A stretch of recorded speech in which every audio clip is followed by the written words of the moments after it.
about history, about vibes.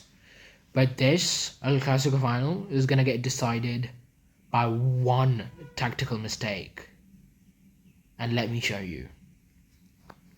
First of all, let's talk about the recent form and the recent performances of various Barca and Real Madrid players. I'm going to start off with Barcelona, obviously. Barcelona have been in great form recently, and Rafinha, he scored a brace against Athletic Bilbao. Ernesto Valverde's Athletic Club Bilbao, by the way. It's a great team. It's not any team you should be, underestimating. But the matter of the fact is that it was a bad. It was. This has been a very bad season for Athletic Bilbao, but still a brace, and the fashion he scored them in, it was incredible. And Lamine Yamal, no introduction needed. That guy is obviously one of the best players in the world, and Ferran Torres, he's very inconsistent, but he somehow manages to turn up in most big games. Like he was really there. Like if you look at the previous El Clasicos, I mean not the one back in October. Um, we had a lot of injuries. Rafinha was out, João Garcia was out, and Dani Olmo was out, and a lot of our players were like heavily injured. And Lamine Yamal wasn't even in his 100% fitness. He was he had some issues as well. So what I'm saying is that this Barcelona team is extremely fit as compared to the previous El Clasico. And Ferran Torres, he did the job in last year's Copa del Rey final. He scored the equalizer. And he has been really really good under Hansi Flick as compared to his previous years at Barcelona, in which he was really inconsistent. But he has finally shown some consistency. He's been scoring a few goals. He's Barcelona's top scorer, for fuck's sake. So, like, there is obviously some validity to the claim that Ferran Torres has been having a better year as compared to his previous years. And then Fermin Lopez, the Ferminator. He's been so good this season. He started this season off on fire, absolute fire. He was unstoppable. And I remember Chelsea. They paid 40 million for this guy. 40 million for Fermin Lopez. Oh my goodness, he's at least a 80 million signing. Oh my goodness, they signed Florian Wirtz. Liverpool signed Florian Wirtz for 125 million. Fermin Lopez, I mean, he's not better than Wirtz, but he's like, at that point in time when they signed Wirtz, Fermin Lopez wasn't better than him, but he's pretty close right now as well. Right now he's doing better, but he's not worth 125 million. I'm saying he is not worth 40 million. He's not worth anything less than 60 or 70 million pounds. So yeah, and he also, by the way, has five more GA than Jude Bellingham this season. By the way, so like Jude Bellingham, most of the Madrid um people, they push Jude Bellingham for the best midfield in the world debate against Pedri, but yeah, we all know that's a load of bullcrap. So yeah. And then Pedri's just Pedri. I don't even remember the last bad game he had for Barcelona, performance wise. And then him and Frankie De Jong as the double pivot. It's obviously pretty much the best double pivot in the world. There is no other double pivot that can top Pedri and Frankie De Jong. Frankie has had some bad moments, but overall he's been really good this season. But but now the but that is in this Barcelona team is the defense. Okay, Kunde started off this season absolutely horrendous. He was so bad. He was so bad. It was like, you're getting paid so much. Why don't you play well? Like he forgot how to kick a ball. Essentially, he became like he became someone essentially who didn't know he plays football professionally. That he gets paid to play football. But yeah, he has improved a lot over the course of the season. And Balde, he's not been that good defensively, but he's really good on the attack alongside Rafinha. The overlapping and the underlapping runs that he provides, that is absolutely brilliant. And and our centre backs. We're either gonna because Kouassi is gonna 100% start. He has had some iffy moments, but overall he's been good. Not like the 24-25 season Kouassi, but he's still been pretty good. He is one of the better centre backs that we have. And the second centre back that we're gonna play is between Gerard Martin and Eric Garcia. Now, Eric Garcia has been probably top three best Barcelona players performance wise everywhere he's played. You know, he's been super consistent. So I'm more inclined to pick Eric Garcia over Gerard Martin, because Gerard Martin, Gerard Maldini, he has been he has hit a bad run of form lately. But he was really good in the middle of the season, and like at the starting of the season, it was really good. But right now he's in a bit of he's hit a bit of a rough patch. So I would pick Eric Garcia over Gerard Martin, and maybe he can sub in later on. Because we'll be needing fresh legs, and I'll explain later, by the way, why we'll be needing fresh legs, because of what I think Real Madrid or Xabi Alonso is gonna do. Yeah, I know. Goalkeeper, obviously Joan Garcia starts. There's no unless and until Joan Garcia gets injured, then we're gonna start Szczesny, and if Szczesny also gets injured miraculously, then we're gonna start the statue. But hopefully it doesn't come to that. And now we also I forgot to talk about Daniel Olmo. Daniel Olmo has also been really good this season. It's gonna be like a coin flip between Fermin Lopez and Daniel Olmo, but most people would say it's gonna be a coin flip between Daniel Olmo and Fermin Lopez. But like Danny Olmo is inconsistent, to say the least. Fermin Lopez, I think as of right now, he is the better option, and he is also what I think Hans Flick is gonna go for, because the amount of passion and the amount of energy that Fermin Lopez brings is incredible. And for some reason, he's also not starting Lewandowski. Cause I guess because he's old. But I did see some reports here and there that he's not playing Lewandowski, so they don't have to pay him or something. I have no clue. I have no clue what that means, but yeah. So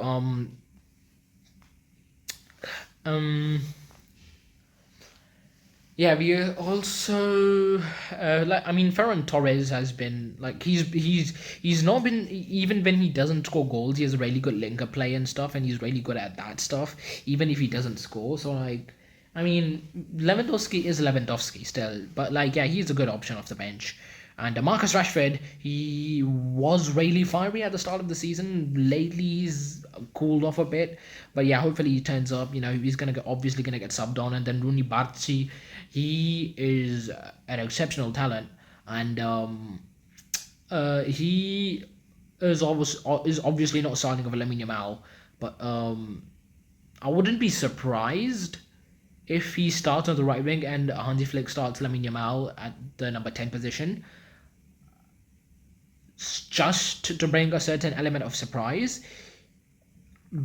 But it's highly unlikely. Even if it happens, then like you have two very fit cams in your position, in the name of Daniel Fermin Lopez, the Ferminator. So like it seems unlikely, but I wouldn't be surprised if that happens.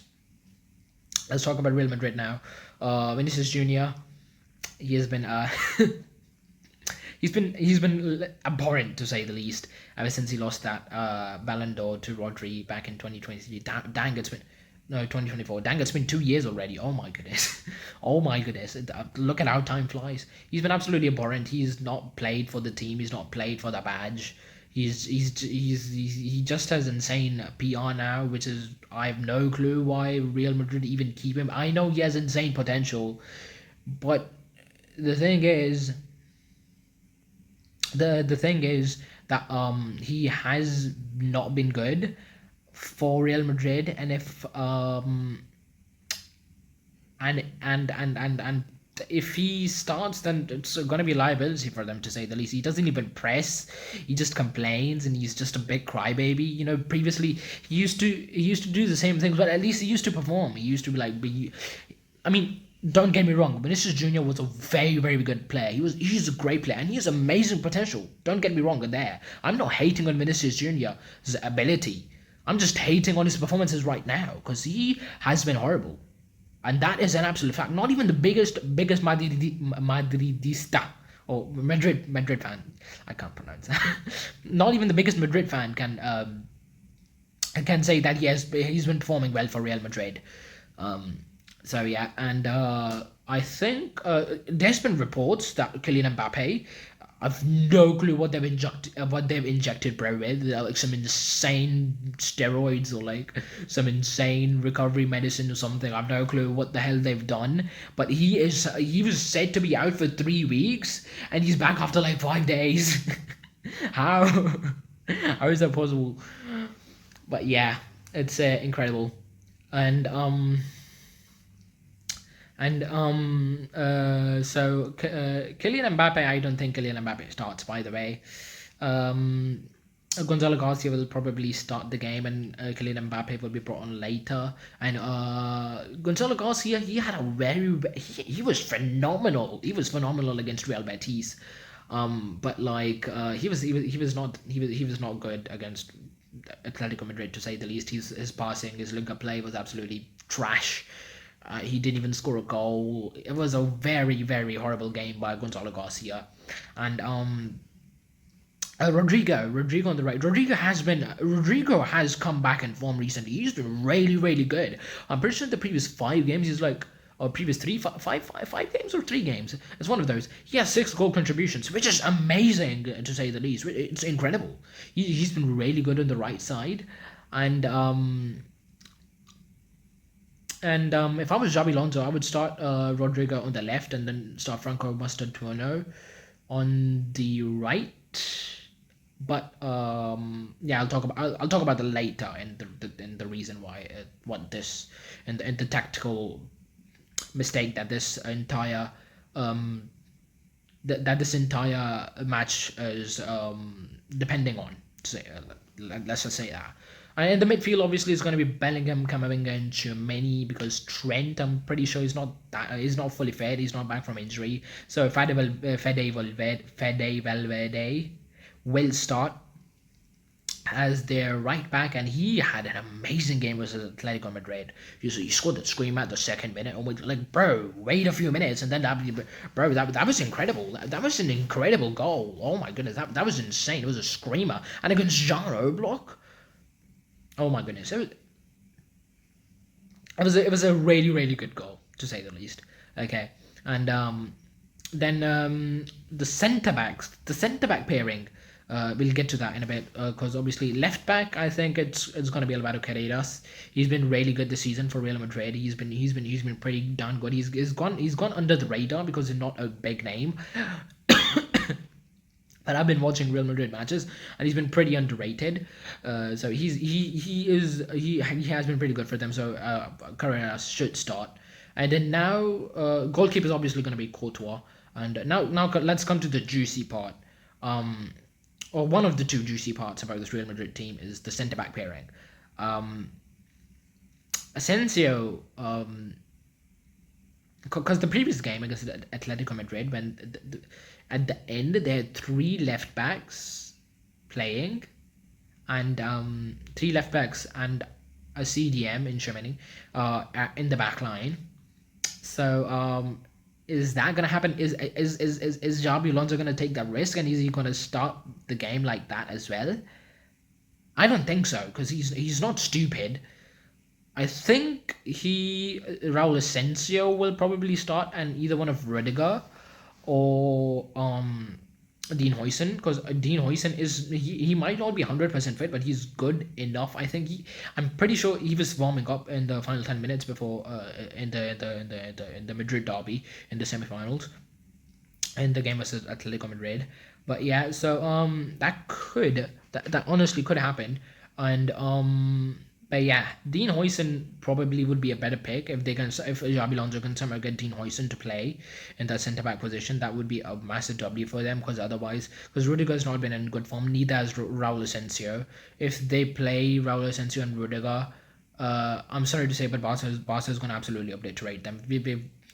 it's just complete facts. You cannot argue. Not even the biggest Madrid fan can argue against me on this. You cannot tell me if you start Rudiger and you start Asensio, both of them, you're not getting absolutely obliterated by Rafinha. He's been in incredible form, and so yeah, and literally anything can happen. To be very honest, and now let's get to the juiciest part of this video. What I teased in the beginning, that what one tactical mistake could Xabi Alonso make that could effectively gift Barcelona this title, and controversially, because not many people are going to agree with me, the most of the sports analysts at least, because it's something that is going to be pretty unheard of in the Madrid camp. But I would say that Xabi Alonso should bench Vinicius Junior. Yeah, I said it. Bench Vinicius Junior. Bench a player of Vinicius Junior's caliber. Because frankly, to say the least, because Mbappe has been injured for the previous two, I think he didn't play the previous two games, right? Yeah. Vinicius Junior has shown zero leadership. He's shown zero leadership. In contrast, I think Fede Valverde has shown more leadership. He came out defending Vinicius. But Vinny Jr., he has not shown that leadership, and he has practically dragged down this Madrid team. What I'm thinking is that Mbappe should start on the left wing, on the left wing, and Rodrigo on the right wing, and then Gonzalo Garcia starts as the striker. Or another acceptable thing would be that Rodrigo on the left, Mbappe a striker, and Franco Mastantuono on the right. But Franco Mastantuono has not been that good. He's an exceptional talent, okay, but he has not given anything to Real Madrid this season, which they can provide and say that, yeah, Franco Mastantuono can perform on the biggest stage possible. So it's a bit iffy, if you ask me. It's a bit iffy, if you say the least. So yeah, I think if Xabi Alonso starts Vinicius Junior, it's going to be a horrendous mistake. It's going to be a horrible tactical blunder, and that could 100% cost Real Madrid this first trophy of the year, and Barcelona can absolutely breeze past them. If Xabi Alonso benches Vinicius Junior and goes with the strongest formation, which is Kylian Mbappe on the left and Gonzalo Garcia as the striker and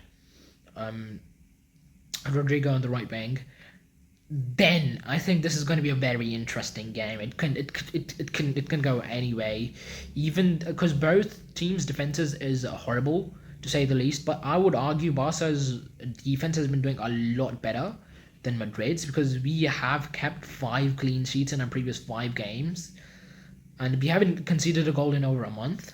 So like, it could literally go anyway, because if Mbappe is feeling like it, he can just score like 4 goals past us, and but yeah. So if Xabi Alonso starts Vinicius Junior, which I think is going to be probably the most likely, because he is not going to. He simply said he doesn't have the balls to bench Vinicius Junior. He's not going to bench him. He's gonna certainly have him in the starting 11 at least, and then he's gonna sub him off late into the second half, maybe in the 60th minute or something. So yeah, I think, yeah. And also yeah, that was if Mbappe gets subbed on, it's yeah, we might get horribly cooked. We might get cooked, because we will need substitutions in our centre backs, because if he gets subbed on at the if he gets subbed on as a striker, then we need substitutions ASAP in the centre back role, because our legs the legs of our defenders are probably going to be cooked by then, and so that was pretty much it for my tactical breakdown. If he gets subbed on as the left winger, then we need to bring on. We haven't some. Oh my goodness, we don't have any backup. fullbacks. But yeah, still, come on, please, come on, somehow, you know. They will. Hansi Flick will do something, hopefully. So yeah, that was my full tactical breakdown, preview, everything about this match, and at the end, I will give my final prediction, and my final prediction will be 5-1 to Barcelona, because I know Xabi Alonso is going to start Vinicius Junior. That's a very bold prediction. It could come to it could come back to bite me in the arse cheeks, but I'm willing to risk it. So that's it. That was it for my final preview. Visca Barça, we're winning the Super Copa de España. I don't care what anyone says.